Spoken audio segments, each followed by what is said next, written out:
Asungaka tabana babola nana efia asungaka tabana bazanga bapoti nana efie azana ONG nana efie asungaka bademini nana efie sungaka kolemba te kotika nana efie motema malamu bosabone trona bosabone trop na planète Nana et fille bosabone trop na planète Nana et fille bosabone trop alors merci bino ki bandi konanga bosabone na planète Nana et fille vraiment eza chaîne ya biso nyonso vraiment bosabone so bomoni kaka tolia peta na kati ce qui fait yango base donc onanga bokota bosabone bola na ndenge tozo développer tolia peta na ndenge ya système ya mikolo yo nzambi courage yope base vraiment na lingi bino trop vraiment merci planète fille qui toque ma casse. Ambassi bourgeois, mon swag, le prince Racel, le prince de Fali Poupa. Déjà vous dit, bisous tous les yeux virés, braqués vers planète et fille, nana et fille, tous s'abonner massivement. Donc, abonnez les binos, je vous demande, bisous tous s'abonner pour des vraies informations, pour nos qualité, pour nos actualité, planète nana et fille, TV, s'abonner, ça va bien. Ça va te coûter rien quoi. Vous s'abonner car au moins là vous perdre l'eau on sait pas. Asungaka tabana babola nana efia asungaka tabana bazanga bapoti nana efie azana ONG nana efie asungaka bademini. Salut chers internautes, c'est bien moi Choco Bekili, votre humble servante. Je dis merci à vous pour votre fidélité sur Planète Nana et Fille. Et puis merci pour notre soutien na bino, na ONG na biso Nana et Fille. En tout cas merci na badon na Nzambe apambola bino. Nazo continuer toujours pour rappeler bino, abonnez-vous sur Planète Nana et Fille, vous ne serez pas déçus. Chers internautes, Choco Bekili aye la cabine toujours ba histoire ya solo na émission Choco Bekili histoire vraie tobeta kaba émission ya tobeta kaba histoire ya buzo baté pardon. Donc émission oyo e pona ko éduquer mas ko éduquer pa na Nzambe toye ko lobela sexe ya moi sito ya mobilité ko finga batu te ko lakisa bilamba te mais tozo te ya batu to lakisa batu comment mutu akoki ko gagner bokonzi ya likolo. En tout cas bon continuer toujours ko pesa biso ba histoire na bino oyo ezo sala donc ba histoire oyo eza réel toujours ndenge bozo komaka na ba numéro o bozo mona ba histoire na bino botinda tozawana nga naza esclave na bino naza toujours pona ko betaka ba histoire wana pona ko lakisa bana na Nzambe comment ndenge nini toko tambola. En tout cas merci avant de commencer na kopesa merci na cameraman nanga papa guide moi et puis grand frère nanga o azo soutenir nga mingi c'est les qui en tout cas vraiment mon grand frère chéri merci beaucoup pour na soutien na yo. Chers internautes, maman ali kambona biso lelo ezali sœur en Christ donc protocole hein o maman nana et fille patronne nanga lobi Choco o eza maman na likambo. En tout cas maman nana et fille merci vraiment merci maman merci en tout cas na matea oyo opesa kinga lobi na butu OK na teya bana Nzambe na ebisa bana Nzambe eza histoire vraie o salami awa na Kinshasa sœur en Christ aza protocole na chers internautes ndeko na biso asalela kana ye Nzambe kitoko ndenge kaka ezalaka ezana tantine moko ayaka église azana bien na ye avivaka kitoko azana jeep azana makambo nyonso ekoka. Chers internautes ayaka na une église protocole pe akotisaka ye or protocole na biso asepelaka na vie ya ndeko na biso wana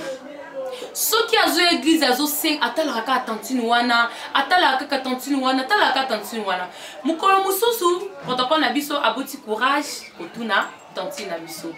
oh non ma chérie limbisanga sœur nanga parce que na monaka yo o soutenaka biso oidaka pasteur futelaka pasteur ndaku bane beli a ozotangisa en tout cas na sebela na vie na yo yebisa ngo salaka ni na vie aseki abino ndeko nanga papa nanga bande ko sa mon montra tango eko kufa ba eko remplacer ngai na place ya papa nanga ya romoni lelo na koma ko vivre vie oh et puis na koma ko na salela kana Nzambe parce que na pas raté qu'un jour na ki ko remplacer pour to botampe na ba mi bal mais Nzamba salanga grâce yango da bolingwana Nzamba salanga lelo na koma kosalela nzambe boye abi ok cher internaute mikolo ye koleka ndeko na biso moko mosusu abongisi sorti protocole na biso abongisi sorti en dehors ya église bake na bandeko na ye bacamarade na ye basangani bake sorti na nzela ya mai oyo boyebi bino nyonso tu na nzela ya mai oyo tokendaka chez les Tintin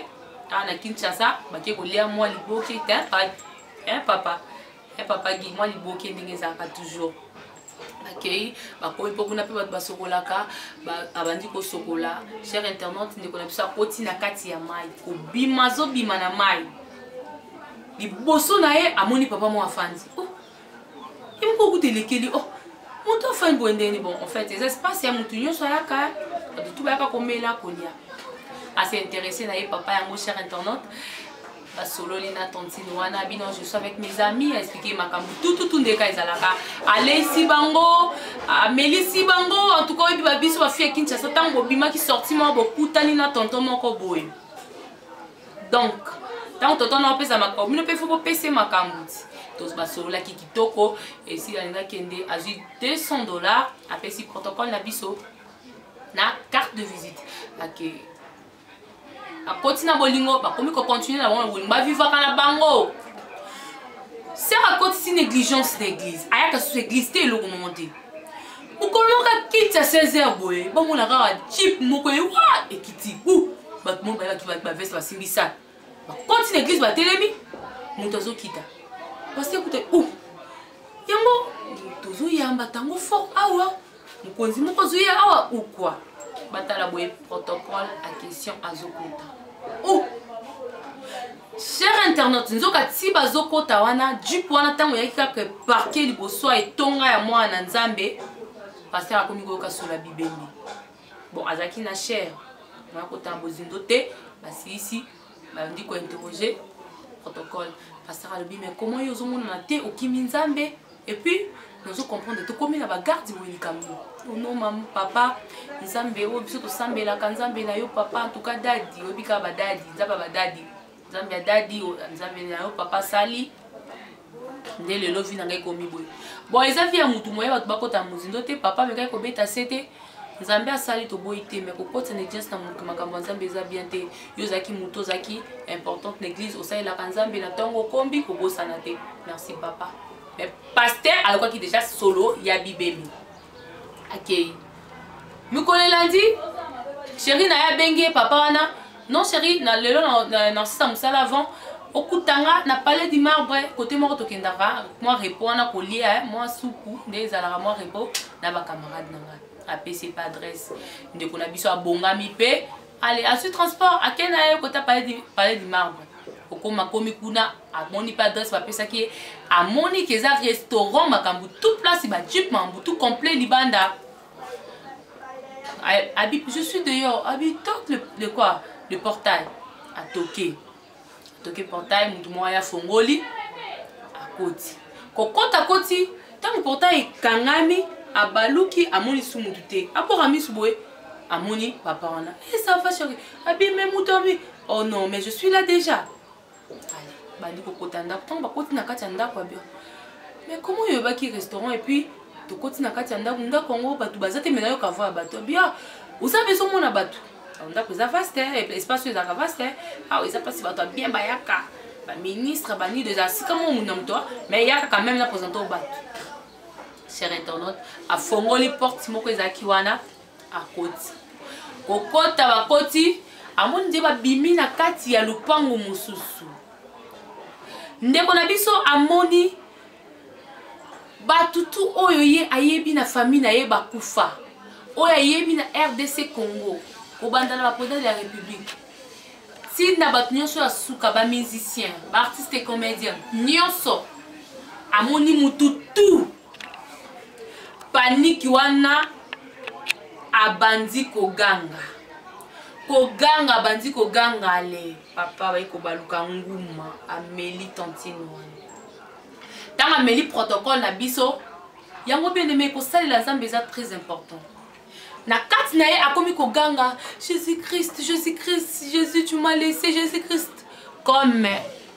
alonaki netonga mwana nzambe comme motoki na ye abandaki kotangisa mutoki na ye na kati eloko moko epa nzambe ekendaka inaperçu te eloko moko epa nzambe ekendaka pamba te nzambe akanisaki molimo na ye koganga azoganga chaleur nguma wana akoki moto wana te ale asali ba mouvement moko ya makasi ale portail efungwami asanzi ndeko na biso protocole osanza asanzi ye bato babandi koleka ye mutu baya boye nzoto mobimba zeyi mais mai eza te sina mai te bato mosusu mais ndeni mai eza te zeyi boye bato mosusu bomema ye na hôpital baya mema hôpital bakomi docteur atuni kamni abino tolokoti docteur andi koétudie abandi koconsulte alobi non ndenge biso totangeli makambo bakuba makambo ya badoctorant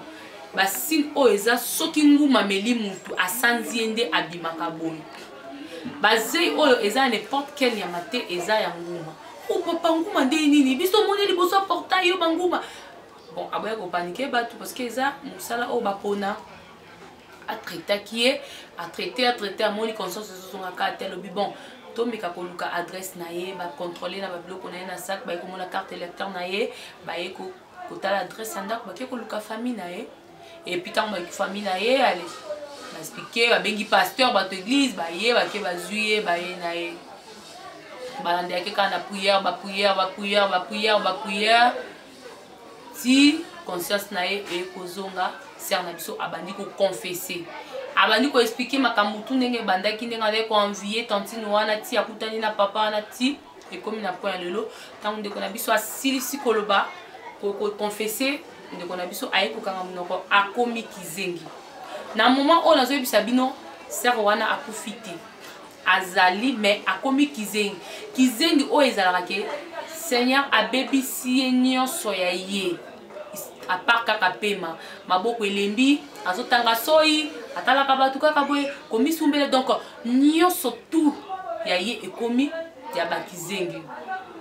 nyonso wana pourquoi ser na biso enviaki na histoire vrai na biso lelo cher internaute toye kotalisa bino comment diable akoki komoma mutu na erreur kosalela nzambe eza très important na vie ya mutu eloko moko epa ya nzambe ekendaka perti te yo oza na mbongo ebele na vie mbongo no eza kaka na babar mbongo no eza kaka mpo babwaka yo apres kobwaka yo mpo kosepesa bato ya mokili ntina nango nini salela nzambe lona na kati etonga mwana nzambe ntango problème ekoya nzambe akokanisa yo nzambe apermetaki mabe komela ndeko na biso wana malgré asalelaki ye pour que acontinue so koteya biso ke ntango otie makolo na yo epai ya nzambe ntango otie moko zwa oyo etikali tiango lisusu ekoma mibale esika moko epai ya nzambe bazwaka likolo moko te moko libanda moko na kati yango omoni lelo ndeko na biso azosalela na ye nzambe olie ase rappele ke oyo ngai naosala epai nzambe nzambe alobi eloko moko ekendaka perte epai na ye te na ye alandaki wana te azosalela nzambe me motema na ye na biloko ya mokili yango omoni akomi na point wana ntina nango eza nini ndeko na ngai ozolanda ngai landa nzela ya nzambe pasi oyo ozomona na bana souffrance oyo oza nango diable akosa yo te bozotala na bilili comment bazoexplike biso diable aza moto ya lokuta ya ndeko na ngai totalela nzambe totie like epa na nzambe yo lingi olalaka kaka pongi ya pasi nzambe na biso eza soko ye ya biso nganga na biso aza ke ntango okoti na ndako le fufu na yo sili okomata mbe tolobi ka merci Jehova esili me nzambe na bango wana okolala te na butu kotambola lokola moto azodesinfecte azodesinfecte mboka na maladi oyo ya coronavirus butu ozolala te nde tozwi etumbu okomi lokola rebelle baninga balali pongi yo kotambola lokola moto azokongola mbongo alikelemba en tout cas vraiment eza important te tozonga na ndako na nzambe nzambe apambola mosali na ye mama nana efie oyo azocontinue toujours kote ya biso bana basi na nzela ya histoire vrai na émission oyo apesanga Choco Bekili yango lelo nayaki na histoire oyo mpona kobetela bana na nzambe totalela nzambe totie like epa na nzambe totika bilulalula eza na mutu mosusu nzambe apesa ye azwa na bo jeunesse azwi avant ba 30 ans kufi na ye eza mutu su zamba tika azona 30 ans makufa na 90 ans et tant que zamba zo permettre au vivre zo peso pema et importance na yo na mukili soko kufa ki rozaki bébé c'est que si le kozo pema c'est elike que lobe ko simba en tout cas pas na Nzambe Nzambe apambola bino vraiment et merci beaucoup vraiment la fidélité na bino na planète nana et fille en tout cas Nzambe a continué ko pamba bino continuer ko s'abonner massivement na planète nana et fille OK na pesi famille nanga mobima bote toza ebele na pesi ma petite sœur chérie Sarah Djema na pesi mbote Sarah Bokofe na pesi mbote et na pesi aussi grand frère na ngai c'est les banquis moi mbalo na ba mbongo na ye ba gros bisous à toi mon grand frère chéri na linga yo makasi mon petit frère Shadrach Shadrach petit frère na nga moi lo baka bien en tout cas la personne beauté ma petite sœur l'a dit et puis Vanessa Meta moi na ngai moi la jeune fille nanga je te salue ta maman t'aime en tout cas Nzambe apambola bino donc chers internautes soki Nzambe a permettre les sous to monani mikolo ezali koya au revoir yo eleki nana efia sungaka tabana babola nana efia sungaka tabana bazanga bapoti nana efie azana ONG nana efie asungaka bademini nana efie sungaka kolemba te kotika nana efie motema malamu bosabone trop na Na planète nana et fille. bosabone trop